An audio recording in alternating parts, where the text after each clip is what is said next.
கர்த்தருடைய பரிசுத்த நாமத்துக்கு மகிமை உண்டாகட்டும். சில கன்ஃபெஷன் வாயினால் அறிக்கையிடுதல் தினமும் காலை மாலை சாயந்தரம் இரவு நேரத்தில் எப்போ வேணாலும் நீங்கள் இந்த அறிக்கை இடும்போது சரியான உங்களுக்கு ஒரு பாதுகாப்பு கிடைக்கும். இந்த வசனத்தை மேற்கோள் காட்டுறது எபேசியர் 6:10-18 அடிப்படையிலான 100 உறக்க அறிக்கைகள். நான் கர்த்தருக்குள் பலப்படுகிறேன், அவருடைய வல்லமையில் உறுதியாய் நிற்கிறேன், தேவனுடைய சர்வாயுதத்தை தரித்து கொள்ளுகிறேன், பிசாசின் தந்திரங்களை எதிர்த்து நிற்கிறேன், நான் ஆவிக்குரிய யுத்தத்தில் ஜெயமுள்ளவன், சத்தியம் என்னும் கட்சியை கட்டிக்கொள்ளுகிறேன், சத்தியத்தில் நடக்கிறேன், பொய்யை நிராகரிக்கிறேன், நீதியின் மார்க்க வசனத்தை தரித்திருக்கிறேன், கிறிஸ்துவில் நீதியில் நிற்கிறேன், சமாதானத்தின் சுவிசேஷ பாதரட்சியை அணிகிறேன், சமாதானத்தில் நடக்கிறேன், விசுவாசத்தின் கேடகத்தை பிடிக்கிறேன், அக்னி அஸ்திரங்களை அணிகிறேன், இரட்சணியத்தின் தலைச்சீரை அணிகிறேன், என் மனம் பாதுகாக்கப்படுகிறது, தேவ வசனத்தின் பட்டயத்தை எடுக்கிறேன், வார்த்தையால் ஜெயிக்கிறேன், நான் பயப்பட மாட்டேன், தேவன் எனக்கு பயத்தின் ஆவியை கொடுக்கவில்லை, நான் தெளிவான புத்தி அடையவன், குழப்பத்தை நிராகரிக்கிறேன், நான் பரிசுத்த ஆவியால் நடத்தப்படுகிறேன், என் எண்ணங்கள் கிறிஸ்துவுக்கு கீழ்ப்படுகின்றன, நான் ஒளியின் பிள்ளை, இருளோடு சம்பந்தமில்லை, இயேசுவின் இரத்தம் என்னை காக்கிறது, என் குடும்பம் பாதுகாக்கப்படுகிறது, என் வீடு பாதுகாக்கப்படுகிறது, எந்த தீய ஆவிக்கும் இடமில்லை, சாத்தானுக்கும் இடம் கொடுக்க மாட்டேன், நான் தேவனுக்கு சொந்தமானவன், என் உடல் பரிசுத்த ஆவியின் ஆலயம், என் மனம் சமாதானமாய் இருக்கிறது, தேவ சமாதானம் என்னை நிரப்புகிறது,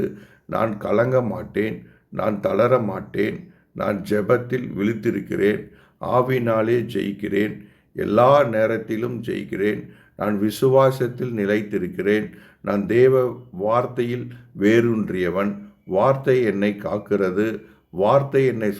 சுத்திகரிக்கிறது, வார்த்தை என்னை பலப்படுத்துகிறது, நான் தேவனுடைய சத்தத்தை கேட்கிறேன், அந்நிய சத்தத்தை நிராகரிக்கிறேன், பொய்யான வெளிப்பாடுகளை நிராகரிக்கிறேன், சத்திய ஆவி என்னை நடத்துகிறது,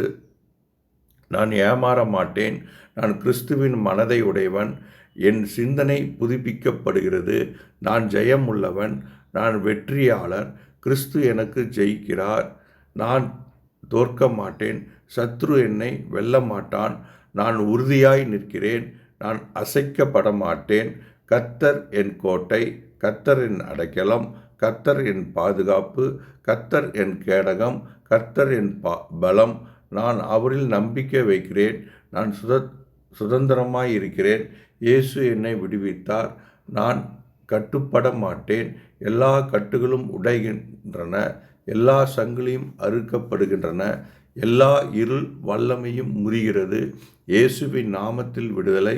இயேசுவின் நாமத்தில் சமாதானம், இயேசுவின் நாமத்தில் சுகம், இயேசுவின் நாமத்தில் ஜெயம், என் மனம் சுகமடைகிறது, என் ஆத்துமா இளைப்பாறுகிறது, என் ஆவி பலப்படுகிறது, நான் பரிசுத்தத்தில் நடக்கிறேன், நான் நீதியில் நடக்கிறேன், நான் தேவனுடைய பிள்ளை, நான் தெரிந்தெடுக்கப்பட்டவன், நான் அபிஷேகம் பெற்றவன், பரிசுத்த ஆவி என்னுள் வாசமாயிருக்கிறது, நான் இருளை வென்றவன், சிலுவையின் ஜெயம் எனது ஜெயம், இயேசுவின் இரத்தம் எனக்கு பாதுகாப்பு, நான் ஆசீர்வதிக்கப்பட்டவன், நான் பாதுகாக்கப்பட்டவன், நான் நிலைநிறுத்தப்பட்டவன், நான் நிரப்பப்பட்டவன், நான் காக்கப்பட்டவன், நான் தேவ கிருபையில் நிற்கிறேன், நான் தேவ சமாதானத்தில் நடக்கிறேன், நான் தேவ வல்லமையில் செயல்படுகிறேன், நான் ஜெபத்தில் நிலைத்திருக்கிறேன், நான் விழித்திருக்கிறேன், நான் சத்தியத்தில் வெல்லுகிறேன், இயேசு கிறிஸ்துவில் நான் முழு ஜெயமுள்ளவன், இயேசுவின் நாமத்தில் நான் நிரந்தர வெற்றியாளர். ஆமேன். இதை காலை இரவு உறக்க வாசித்து அறிக்கை செய்யுங்கள். எபேசியர் 6:10-18 சேர்த்து சொல்லினால் மிகவும் ரொம்ப நல்லது. இதை நிறைய பேர்த்துக்கு அனுப்பிவிடுங்க. டெய்லி அவங்க சொல்லட்டும். தேங்க்யூ. God bless you.